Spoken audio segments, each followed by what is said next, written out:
So I really wanted to do a second installment on the Church of Instant Awareness because, well, I didn't write serious notes down or anything, but I think it's probably been well over a year since the original posting on the CIA. And I'm due to, today we're going to talk about something I call dirty magic.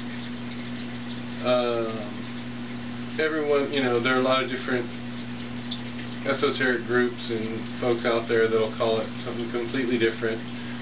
But I don't believe that there's any sort of universal convention on it, and most of my experience with it is personal, so I felt like, well, what the heck, I'll just give it a very personal name. So I call it dirty magic. And I call it dirty magic because it's not necessarily sex magic or nasty magic, but dirty in contrast to very organized, clean, ceremonial magic. So one of the main differences between ceremonial magic and dirty magic is that ceremonial magic is meant to serve as a representation of the way you would like your will to manifest in reality. And dirty magic is actually engaging in the real world using magical will and purpose on an ongoing real-time basis. So it's dirty in the sense that it's right in the mix of everything that you're doing. It's involved in all your emotional, physical, spiritual, mental worlds. It's all wrapped up in there. And it's engaging with the will of other individuals in a real-time way. And that makes it very dynamic, it makes it very beautiful, and I guarantee that if you've taken this much time to even watch this video, you've had experiences of dirty magic in your own life already, whether you realize it or not. Now, to get more specific about how dirty magic works, when I was about 18 years old, my freshman year of college, I was a psychology major at the University of California, Santa Barbara, and I was really curious, not just about the textbooks, but about anything else I could find to tie psychology to the other interests in my life, which at that time included environmental issues and spiritual issues. So I ran across a book that was something, I can't even remember the title, something about mind magic or whatever, and the basic premise was our minds are extremely powerful, and more powerful than we really understand. And the authors of this book couldn't tell me exactly why it worked, but they said, if you have a problem that you're trying to solve or an issue you're trying to overcome, let your mind work on it consciously for a while, and then completely let it go. So some of the best times to do the conscious work were suggested as before you go to sleep, when your conscious mind really does turn off, and your subconscious mind can then work on the problem during your dream cycle, and while you don't have to put calorie burning energy into it so much.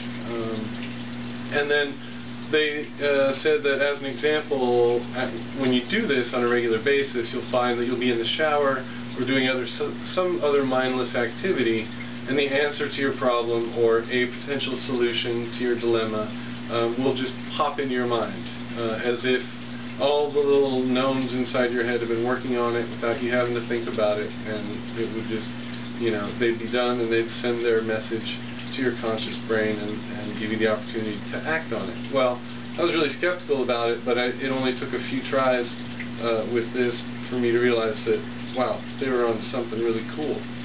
And I've been using that ever since. Well, that, my friends, is dirty magic. As it turns out, as complicated as the brain is, the main message about dirty magic is that belief works. And if you spend your conscious energy when you're thinking about an issue or a problem or an opportunity, spend your conscious energy thinking positively about it, and setting yourself up with an expectation for a result, of real life feedback from you don't know where but somewhere, and ending each day by charging that positive energy and beginning each day by reinvigorating it and recharging it yet again, then you will be amazed at the way this practice really works. And the goal is to live in a constant state of those aha moments where the magic you've already had in the pipeline is bringing itself to pass and reminding you again of the central belief in the Church of Instant Awareness, which is being at one with everything that is and recognizing your place in the cosmos on an ongoing basis, moment by moment. So maximizing the aha moments associated with dirty magic reinforces the strength of one's understanding of the centrality of that at one with all and always right here, right now. So that's dirty magic. I'll give you one quick example and then we're done. I was working on a project for my back patio recently and trying to create a really serene garden space out there, and I went to Home Depot and found everything that was on my list.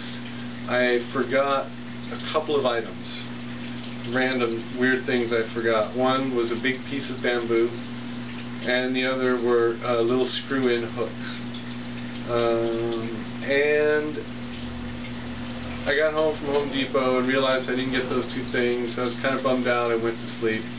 Woke up the next day on my walk to the store, didn't even think about this stuff. I actually didn't even take the step of reviewing it in the morning. I was a little bit foggy because I didn't have any coffee in the house and I had to go to the store absolutely first thing. So I went to the store, I got what I needed. On my way back from the store, across the street from my house, was a 12-foot long, about, I guess, 3 to 3.5 inch diameter piece of bamboo that was actually also finished, had a nice gloss to it. And wouldn't you know it, there were 12 of these little hooks, screw-in hooks, that were already in the bamboo. Now, I didn't want to use them integrated with the bamboo, but the beauty of this was the universe knew what I'd left out of my plan. I didn't really even do a pursuit magic on these two items per se, but I had been putting so much energy into the design of my project that the magic, the dirty magic, worked out on its own. And not only did I get those two components, but I got them integrated so that they could be easily carried home together. And I got one more hook than I actually needed, and I got about twice the length of bamboo that I needed, although the diameter was almost perfect to what I had envisioned. So, you know, that is dirty magic in action. And I'm sure it's happened to you all the time. When you give it the recognition that it deserves for being dirty magic and not just being lucky coincidence, you'll be amazed at how the dirty magic continues to roll out for you. There's something about a consciousness of the magic itself, and this I don't completely understand, but it has an ego, and it likes to be recognized and appreciated. And when you recognize and appreciate the magic, it flows even more strongly as a rushing river compared to a trickling creek.